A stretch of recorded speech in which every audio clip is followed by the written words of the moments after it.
Hey guys, this is Doug with Fellowship of the Martyrs.com. Today is November 23rd, 2013. And I'm going to blubber my way through this video, hoping to get some revelation myself.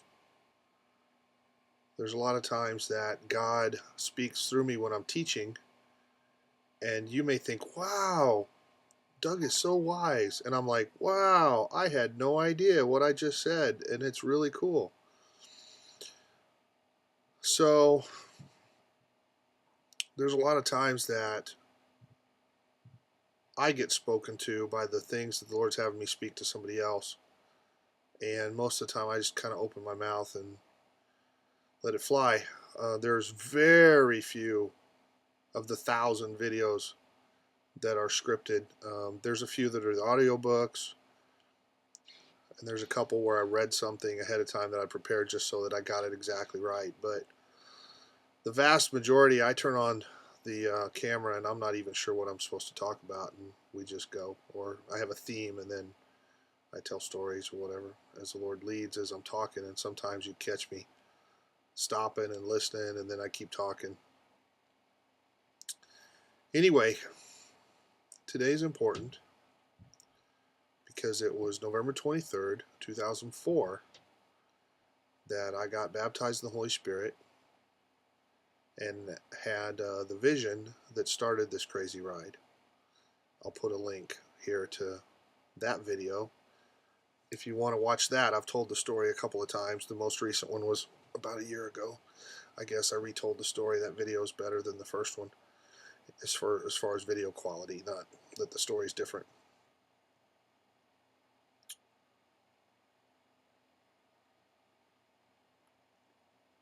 It's been 9 years.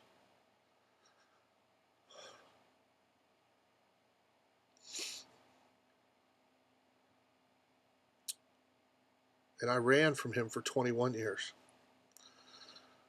So I can't say that I'm caught up, that the giant tote board racking up my disobedience and the ripples of the years I did nothing, or practically nothing, have been balanced out. Maybe they have, and maybe we're on the plus side. I don't know, but I don't feel like I can let up. In 9 years, I've accumulated a lot of scar tissue I didn't have before. I had great parents. They were together until my mom died. I was 26 or something. It wasn't particularly traumatic. I didn't cry at the funeral. She'd been sick with cancer for a long time.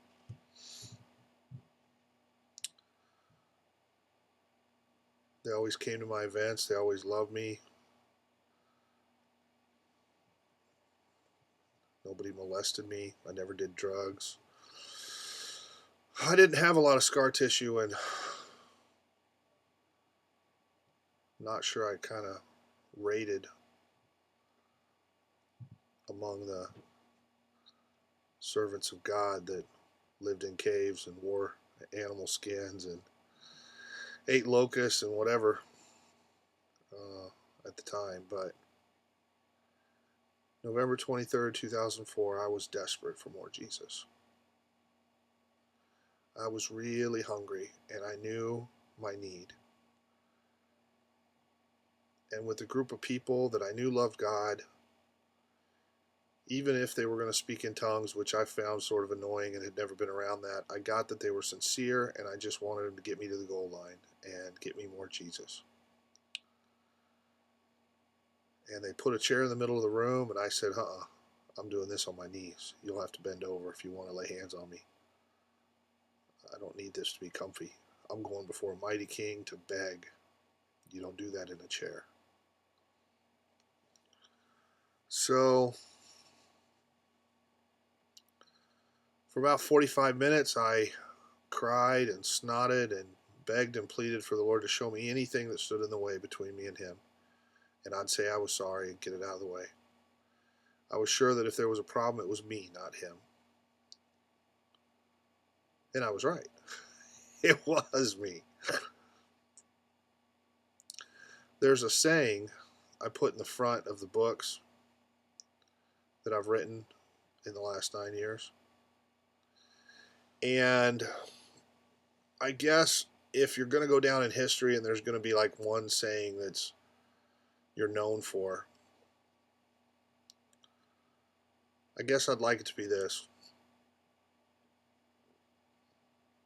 Your growth in Christ is directly proportional to your willingness to rush headlong into the refining fire and give it a wet, sloppy kiss.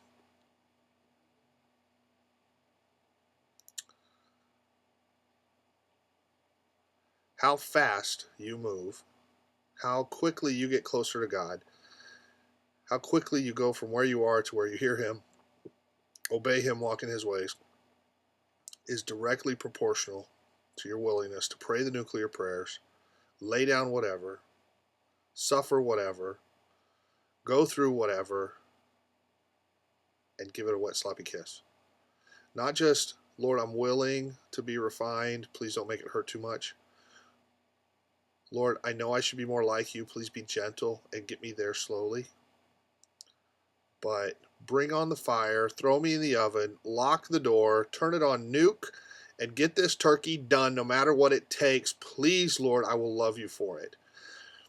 Embracing the crazy, embracing whatever sacrifice he calls you to, willing to do it, looking forward to it, and seeing the good in it.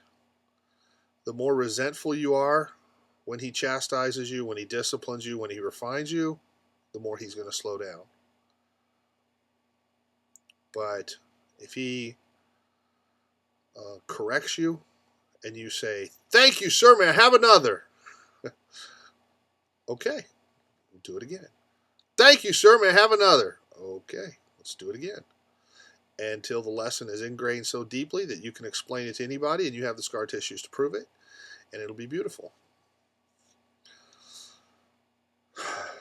I'm still standing, no matter what some people say, because I didn't tell him no. And I offered in the beginning, whatever it takes, whatever it costs. My life, my business, my reputation, my wife, my kids, prison, torture, I don't care. I just want to be dangerous to Satan. I just want to make a difference. I want to push back the darkness in as big a way as I can and make up for the time I lost running from you.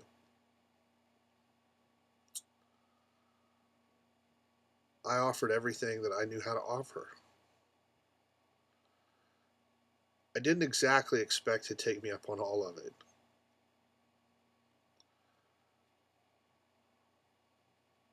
But when he took the business, told me to walk away and don't look back, I said, okay, heal my heart. He did. When the wife took off with the kids, the Lord said, it's going to be a good thing. It's part of the plan. You're a prophetic object lesson. This is the way my bride treats me and keeps me away from my kids. I said, okay. I prayed to share your burden. I prayed to see through the eyes of Jesus. You can't very well do that without an adulterous bride that's putting her own priorities above yours. Has built her own house, trust in the work of her own hands, using the laws of the land to protect her. Won't let you see your kids. Yeah, that's what we've done to him. So I said, okay, Lord, heal my heart. And he did.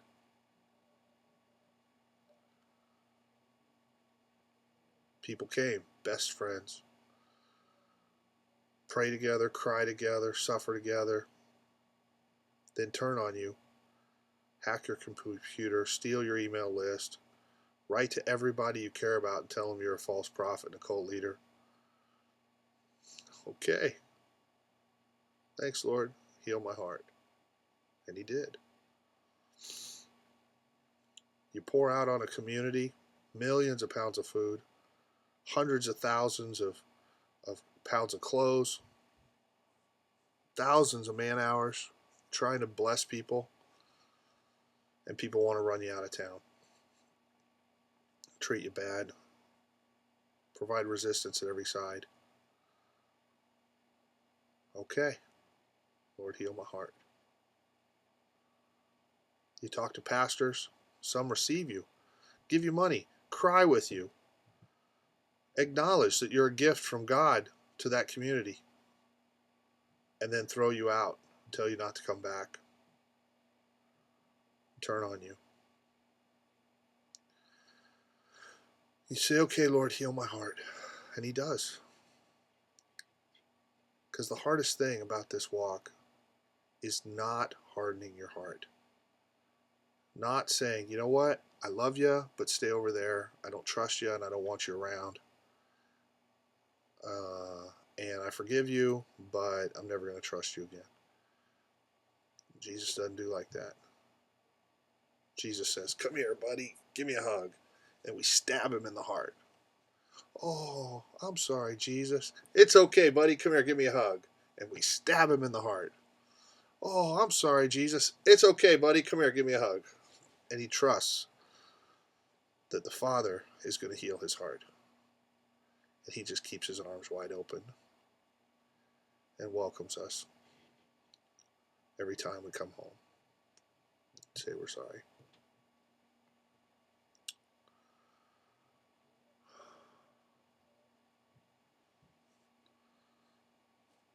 I'm not as much like Jesus as I want to be.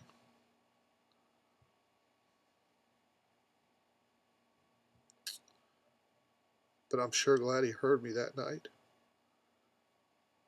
I prayed for wisdom, and I prayed to see through the eyes of Jesus, and he showed me how bad it is out there, how horribly dark it is out there, how much trouble we're in, how much the church is making them sons of hell. Not the church with a capital C, but churchianity. How horribly we've wasted the opportunities, how horribly we've wasted the money, how horribly we've spent our time, how much we're like the world. And I cried and I cried and I screamed for 6 months.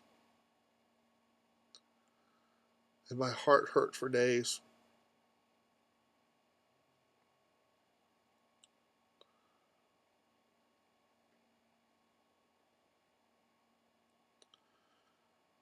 And 9 years later, I remember the summer of 2005, looking at the Feast of Tabernacles, believing something was going to happen, hoping something was going to happen, and thinking, man, it's August, and I don't know if I'll make it. I don't know if I can hold on. This place is so wretched. I hate this place so much. How am I going to make it till October? If he doesn't do something, I'm going to lose my mind. This is horrible. All I see around me is nasty, ugly horribleness.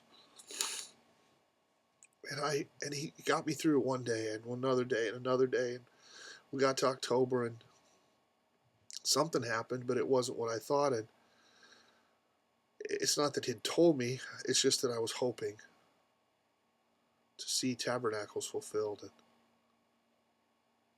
And I go another year, and 2006 comes around, and I'm thinking, okay, this is it. Something's going to happen. And something happened. And me and a bunch of people got launched out all over the country. A lot of people I've talked to count Feast of Tabernacles, October 15th, 2006, is really important in their walk. And it was some kind of spiral, but it wasn't the big spiral, the big manifestation. It was a shadow or something. And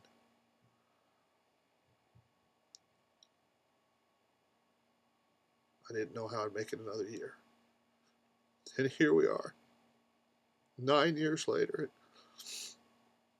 still praying for revival in the city, still talking about unity, still trying to be the city church, still trying to get people to love one another outside of the walls, to lay down their faction and division and selfish ambition envy, lust, pride, greed, all the acts of the sinful nature that keep us from inheriting the kingdom of God. Now.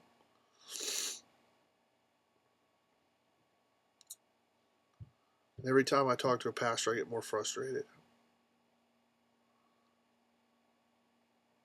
It seems like a lot of the old guys are gone, and they're new, younger ones that are more interested in the community and justice and caring for people, and less denominational, but it's still a threat to the status quo, to their mortgage payment, to launch off into some completely unknown territory. And I'm more convinced than ever that something is going to have to happen, and it's going to look like something we didn't expect at all. It's going to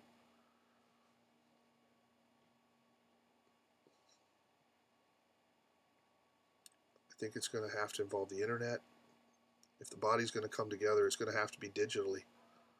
I don't think there's any place where we can come together. And even if we did get the church in Dallas in one place, what language are we going to pray in? What language are we going to preach in?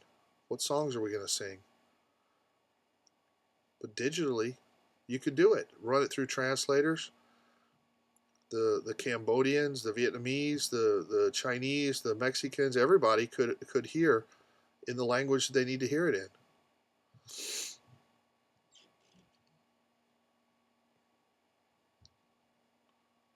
The Lord's calling us to do something like that. We're going to need a lot of help.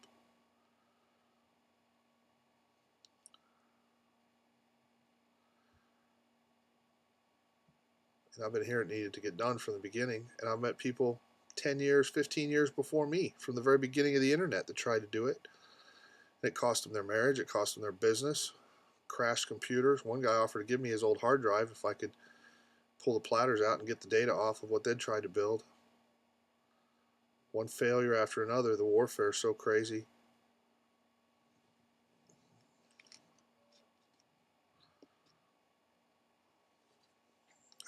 Right now,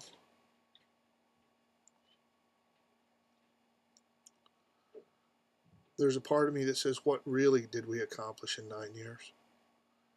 Going as fast as I could go, working as many hours as I could work, loving as many people as I could, living on faith, trusting God for the money, stepping out.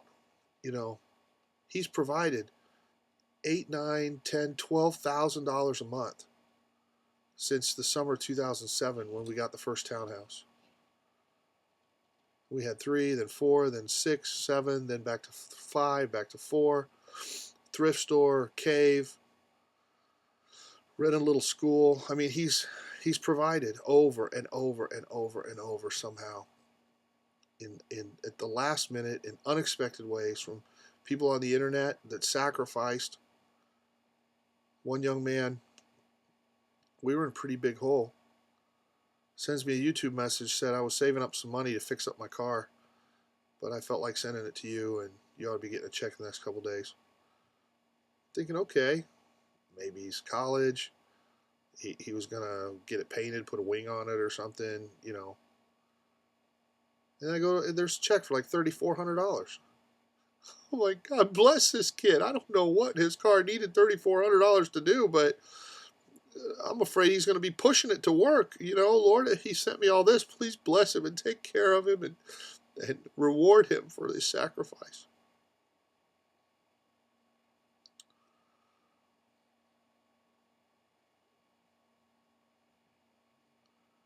One young man, his parents died.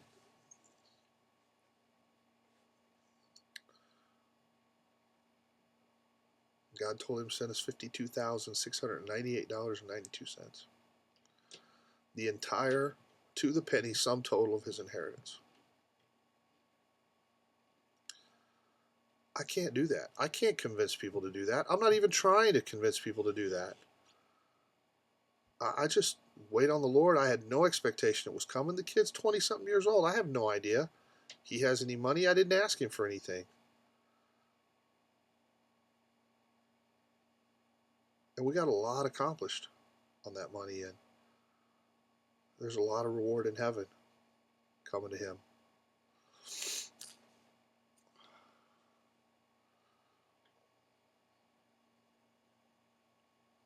People have sacrificed mightily. Some benefited, didn't sacrifice. It's okay. God's got it. If God moved on your heart to send money and you did, thank you so much. I pray for you that he would replace it abundantly, but more so that he'd replace it with wisdom and love and long suffering and the gifts of the Spirit and all the stuff that's way beyond the value of money.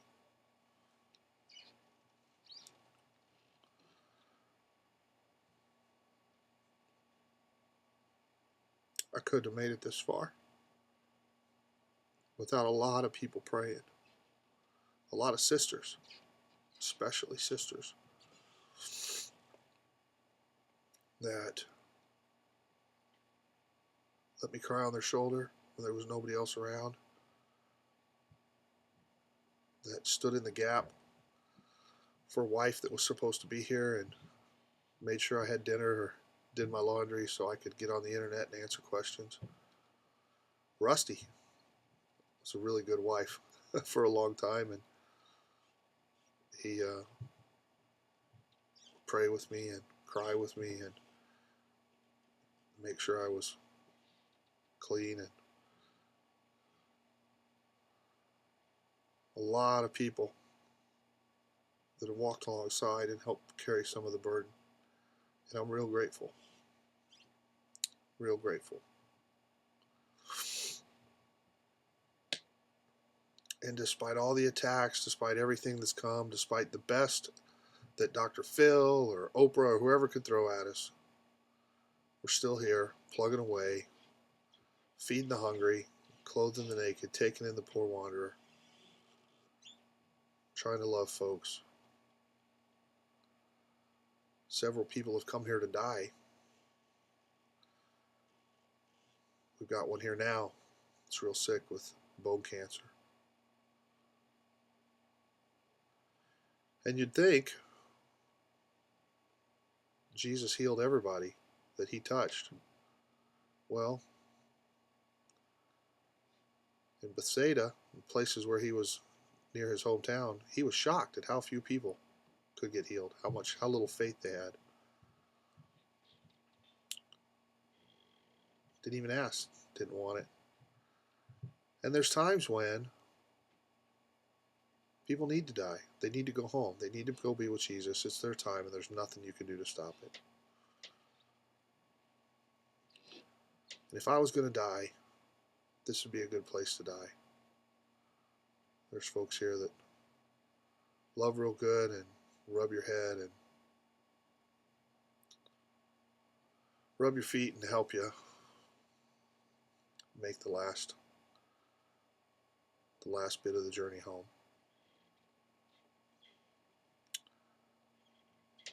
And that is what the Fellowship of the Martyrs is about. That's what the church ought to be. A place you go to die. To die to self.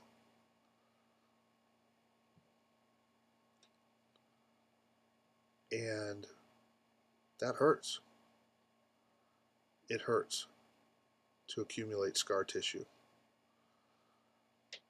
And you need to have people around that can put some ointment on you, tell you it's going to be okay, nurse you back to health, and you get back in the war and fight another day.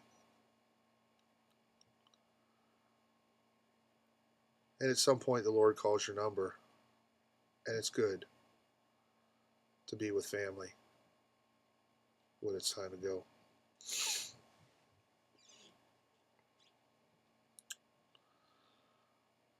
Sweet sister in China is working on that right now and translating the Red Dragon into Chinese. I just got some dear friends living in a yurt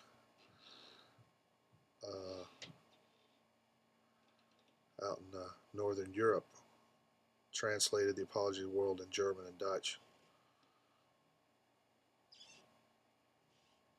I got it in Arabic. We got it in Spanish and Portuguese and French and Polish.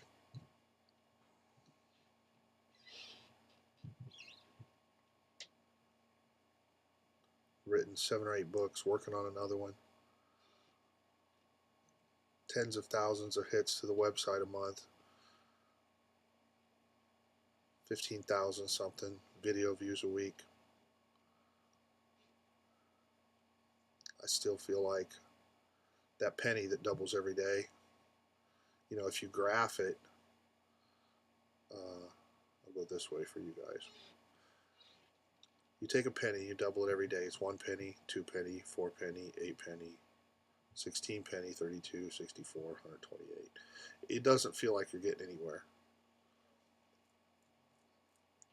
After 10 days, it's like $10, something like that. After 20 days, it's like $200,000, and it's going uphill. And then the last 10 days, it goes vertical, something like $6 million at the end of 30 days. There's another illustration about a chessboard, a Chinese parable about you take a chessboard, and every square on the chessboard, you start with 1 grain of rice, and then you double it, and then give me whatever's at the end of the chessboard. Well, it's some quadrillions, more rice than you could grow on the whole planet in all of history or something like that. And it doesn't seem like you're getting anywhere for a long time. That's the nature of compounding interest. And then all of a sudden it just shoots off. And I feel like we're at that point where it's gone it's gone little by little, and it's about to go vertical. A lot of people are giving us words like that.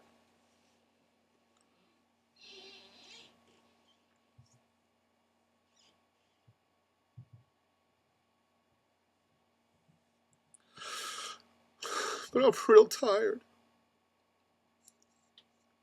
Down to the bones tired.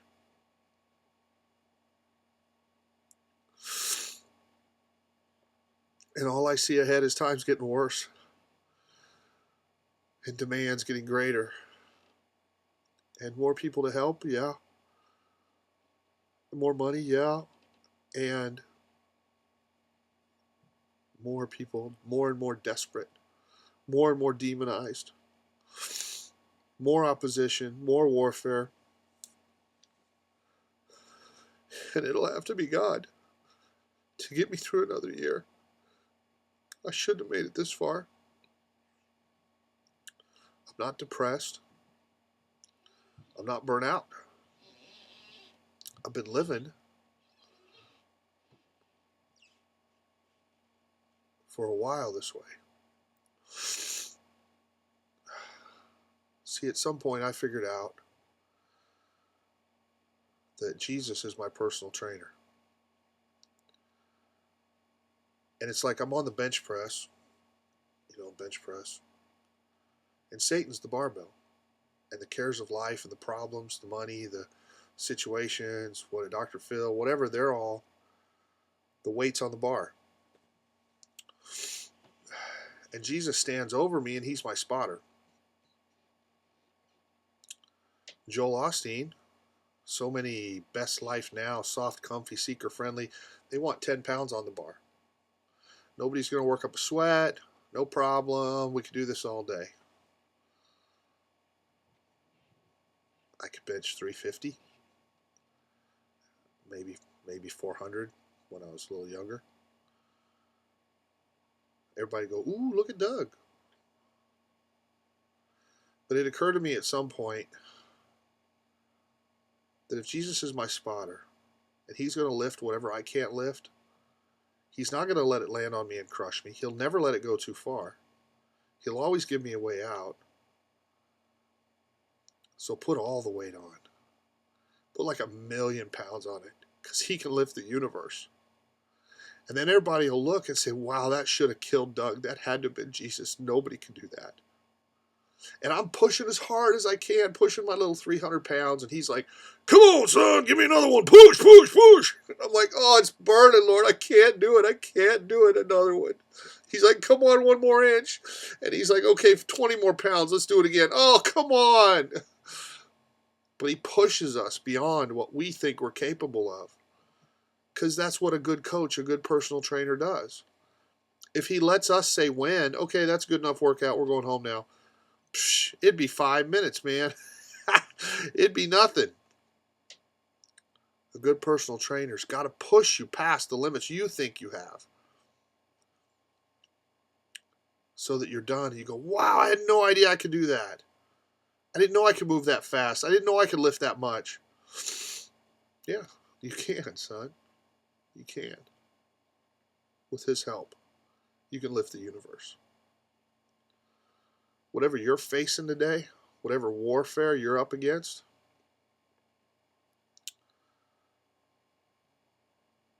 I know my dad's got my back. I know he's got me through whatever's come. And I can walk boldly into whatever's coming and know that he's going to hold me up. There's days it's hard to get out of bed. You don't know who's coming. Somebody's going to call, hey, I need a place to stay. You love them, you cry with them, and they turn out to be your worst enemy. The Judas that does you harm. And you rejoice because you learned stuff and you got scar tissue, and it's okay because your dad's going to get you through and he's got your back. And whatever problems, zoning and paperwork and landlords and money and whatever, he's got it. He's got it. He's going to take care of it. If there's somebody here who's not supposed to be here, he'll take care of it. If there's somebody he wants here, he'll get them here. If they don't obey, he'll send somebody else that will.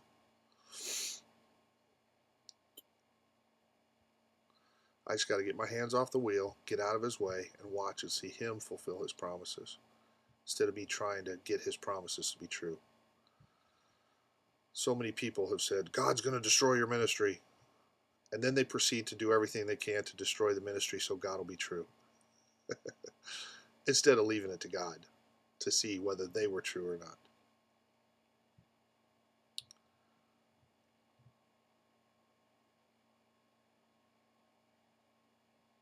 I thank you so much for your prayers, for your encouragement.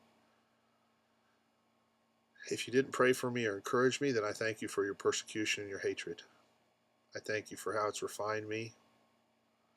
I thank you to the young man that prophesied a couple days ago that by April 10th, 2014, I would be utterly destroyed and my life would be a wreck because I was eating pork. And he, in the name of the Lord, assured me that I would be destroyed by April 10th, 2014.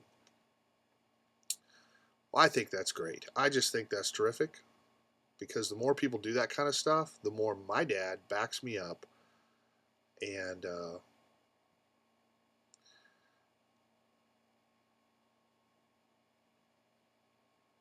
that's a good thing. Anyway, whatever you're going through, hang tough. He's going to get us through. And we're limping, and we're hurting, and we're bearing too much weight, spiritually or physically or whatever. But he's going to fix it, and it's going to be beautiful. And all the little limping sheep are going to come together, and their holiness will shock the nations. And it's coming soon. So just lift as much as you can, and he'll lift the rest. And it'll be a struggle, because he wants us big and strong. And you can't build muscle without breaking muscle. But he's not going to let it go too far, and it's not going to crush you. He knows what he's doing. He's the best personal trainer there ever was. So for me, if it goes another 9 years, I expect him to get me through. I sure hope it doesn't.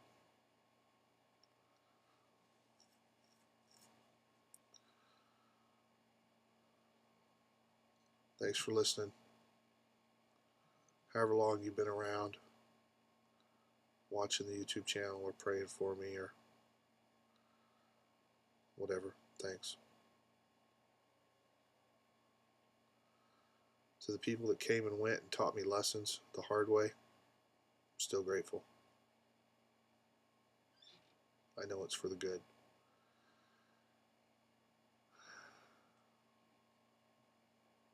And the Lord will work it all out.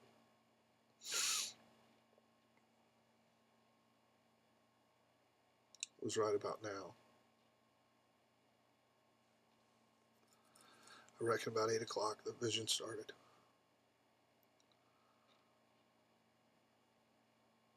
Things are still bad. And I know they're turning a little. Things are still real bad out there. Real dark.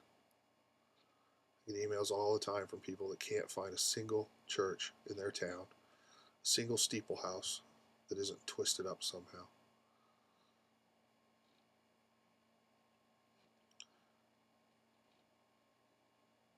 It's not about the buildings, it's about the body, wherever they are. And loving one another like Christ loves us. Being one, like He and the Father are one. It's coming. It's going to be beautiful. And it's going to look completely not like whatever people thought. I guess that's all. This is long enough. Pray for me.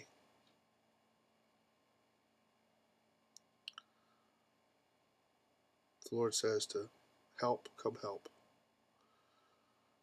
The Lord says send money, send money. We'll put it to good use. Caring for orphans, widows, feeding people. I got no bank account of my own. I got nothing in my name. It's not for me. Just like Paul said, when I come, I want you to have stuff ready because they're hurting in Jerusalem and they need help. If one city in America saw real revival, real city-shaking, pillar of fire revival, they would come from all over the world and it would spread like wildfire. Watch the video about Asbury College, the revival at Asbury College. It's in my revival playlist. You can find it online. For almost a week, just a little over a week, the Holy Spirit, Jesus showed up in the chapel in 1970. It spread all over. If all these little radical John the Baptist crazies would show up in one place, instead of being the only voice in town and being shouted down by the pastors, if they all got together in one place, there's no telling what would happen. No telling what would happen.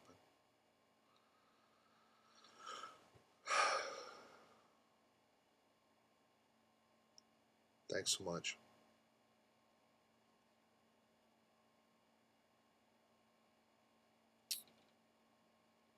I pray the Lord to get this out to whoever needs to hear it, whoever's out there that needs to hear how important you've been in my life. And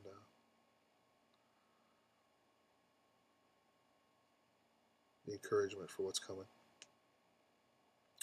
That's all for now. Thank you. May the Lord lead us all into the fullness of His truth and fill our cups so full of Jesus that nothing else can fit.